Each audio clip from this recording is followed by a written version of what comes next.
আজকে সকাল সকাল আমার নাস্তা চিতই পিঠা ছিল আগে, এটা গরম করব।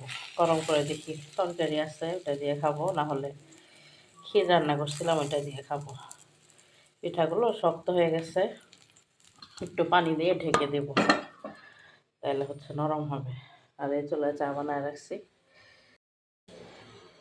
চার ধোয়া গ্লাস হয়ে যাচ্ছে, গোলা হয়ে যাচ্ছে গ্লাস।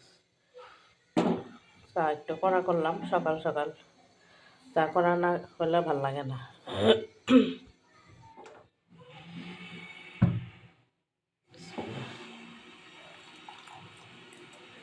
পাতিলটাতে ঢালার সময় চা পড়ে যাবে, আজকেও পড়ছে একটু চা।